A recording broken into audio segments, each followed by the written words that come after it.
The year before the financial crisis of 2008, Alan Greenspan, the head of the Federal Reserve of America, the central bank of the United States, writes a memoir called The Age of Turbulence, which is about his experiences at being the center of economic policy for the previous 40 years. And in this era after the 1970s, he calls it this age of turbulence, this era of reorientation to market values, of instability and volatility. But he thinks it's good. He sees this instability as an opportunity. And so going back to the 1970s and 80s, we can understand the sort of origins of today, understanding how there was a resurgence of market-oriented values, as well as a rollback of many forms of regulation that had defined the post-war stability. So Ed, where does this come from?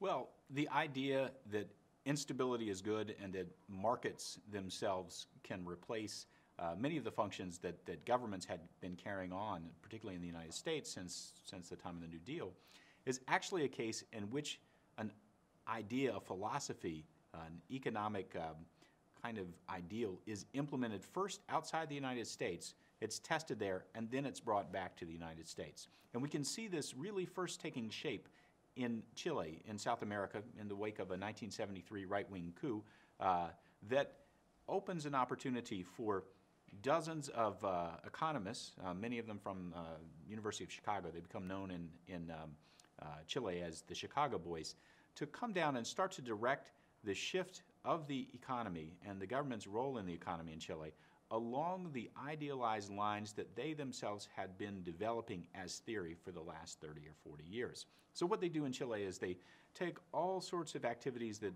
government had once run, so things like pensions, old age pensions for citizens, medical insurance, education, and they turn them over to the market. The idea is that private individuals will and corporations will run these things more efficiently than the government does.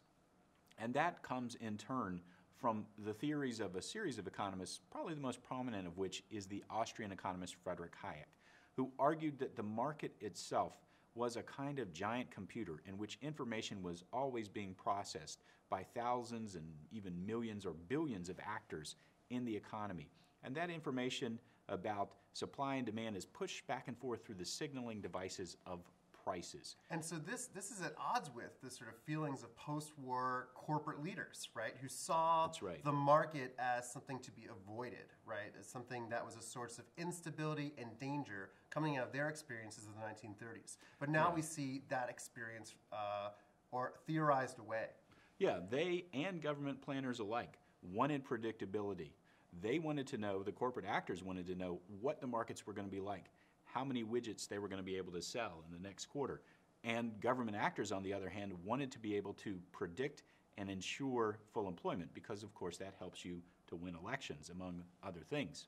But the idea, once it takes root in Chile, and it's already taken root in economics departments around the United States, starts to spread, and it becomes part of accepted political doctrine.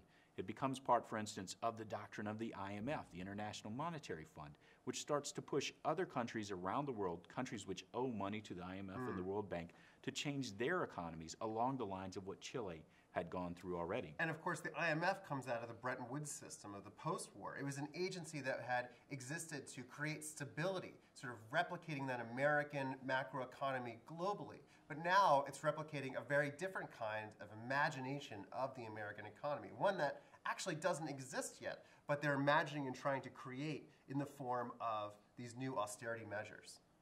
Yeah, and this gets played out on an even bigger scale in the 1990s. After the most planned economy of all, the Soviet Union collapses, or the political system collapses. And all kinds of actors, economists, investors, policymakers rush into what is now the independent nation of Russia and start to remake the economy along the lines of their imagined, idealized, completely free enterprise system. Now, yeah, so I think it's important here to talk about what we mean by imaginary, right? That, you know, theoretical. And it's at this point in the 60s, 70s, and 80s that a new version of economic thinking comes along. That instead of having the macroeconomy as its core, the way Keynesianism does, in terms of this is where we start, it has instead perfect markets, microeconomics, the firm competition at its core. And in this vision of the economy, markets, supply, and demand always come to equilibrium. And so the stability that is sought out in post-war economics is now found through the market. And in their vision, if there was no interference with the market, they would always come to the most efficient outcome. This is a highly stylized idea about how markets work, but it's at the core of all these philosophies. So how does this play out in the United States domestically? When does this start to really take root and move from offshore to onshore? Yeah, and that's what we're going to talk about in the next few sections. But it's important to realize that it happens through a variety of different industries, this so-called push for deregulation in the airline industry, in energy, especially in finance. And in some places, there's very clear outcomes that are probably good for most of us, that airlines, which is not something most of us don't do every day, now you can get really cheap tickets because they're no longer regulated. And yet for other kinds of industries, industries like energy or finance, things that are at the core of the entire economy, it matters a great deal because the instability allowed through this deregulation, which of course was always re-regulation for some groups of institutions who took advantage of these changes in the law, are really something that rippled through the economy in a way that deregulated prices on airline tickets or even deregulated prices on stocks don't really have.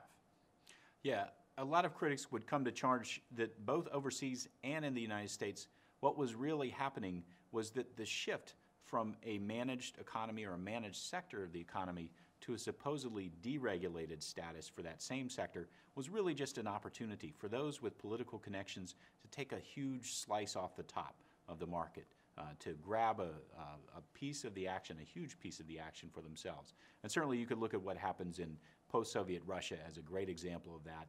Those who have the most political power, the most military power in some cases, are able to grab control over the massive resources of petroleum that country has. But there are charges that the same thing happens in the United States as well. We'll be thinking about this in terms of thinking about especially the energy area and the energy sector and in terms of the financial sector, because these two areas come to define the sort of everyday meaning of deregulation for Americans. And so the capturing of those rents for people in the financial sector and the energy sector comes to define the new instability as an opportunity, but the opportunity for very few. And so we can see the deep connections between these market-based reforms and the rise of a new inequality.